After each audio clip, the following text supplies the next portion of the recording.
What happens when one of the greatest drivers in Formula One history loses control at over 250 km/h and slams into the barrier just hours before the most important qualifying of the season? What happens when millions of fans are watching the broadcast live, and the screen suddenly fills with smoke, debris, and the red flag message flashes across the timing tower? Today, the Abu Dhabi Grand Prix weekend changed in an instant, and the paddock still hasn't recovered from the shock. This is the story of Hamilton's crash, and why it might redefine the entire finale.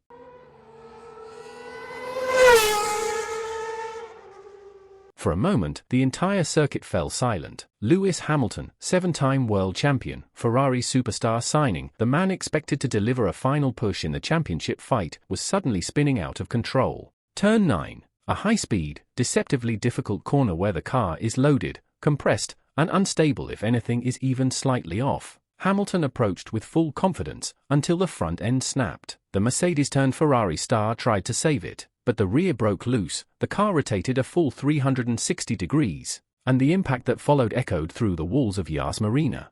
Red flags, smoke rising, the Ferrari engineers standing frozen by the pit wall, and the fans unsure what they just witnessed.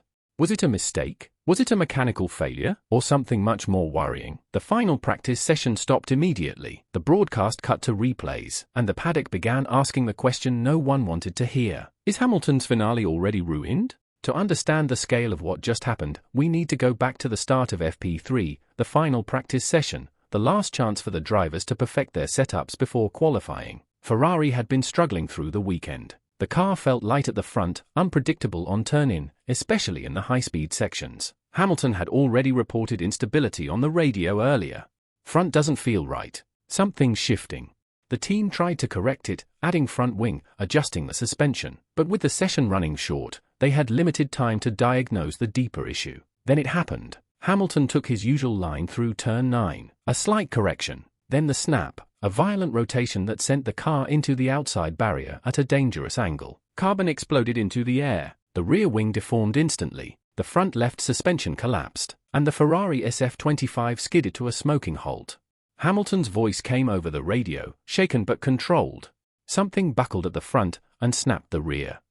Doctors arrived instantly. Hamilton climbed out under his own power, a huge relief, but the car was destroyed. The session restarted 13 minutes later, but Ferrari's day effectively ended right there. Ferrari now found themselves in a logistical nightmare. A destroyed car, uncertain damage, and barely enough time to prepare for qualifying. But the bigger story? Hamilton's crash exposed an underlying problem, something mechanical, not drive-related. And that changes everything.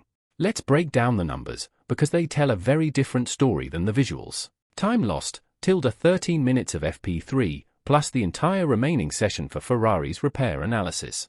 Damage assessment. Front left suspension, destroyed. Steering column, potentially fractured. Rear module, compromised. Floor, heavily damaged. Gearbox, likely needs inspection or replacement. Exhaust and rear suspension connections, unknown. Probability of missing qualifying. If the gearbox needs replacing, 50% chance of grid penalties. If the chassis needs inspection, Hamilton might miss Q1 entirely. Impact on performance. Even if Ferrari repairs everything, the car will go into qualifying with zero setup data from FP3, no long-run information, no tire evaluation, no high-speed stability checks.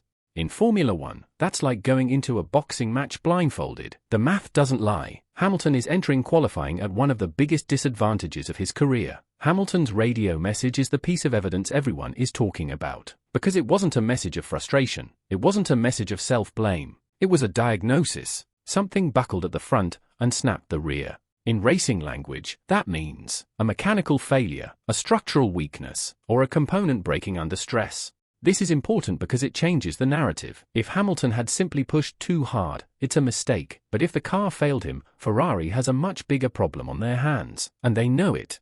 Moments like these break even the strongest athletes. When a driver crashes because of their own mistake, they at least know what happened. They can analyze it, learn from it, rebuild mentally. But when the car betrays you, you lose trust. You lose confidence in every corner, every bump, every breaking point. Hamilton has spent his entire career building a reputation on consistency, composure, and control. A mechanical failure at high speed? That shakes even a 7-time world champion. Add the pressure of the season finale, the expectation from Ferrari, the fans, and the constant comparisons to his past achievements. And suddenly this isn't just a crash. It's a psychological earthquake. When Hamilton steps back into the car for qualifying, he must erase the memory of that impact. He must trust the engineers. He must trust the car. He must trust that the same thing won't happen again at 300 km/h. That is the true test, not the crash itself.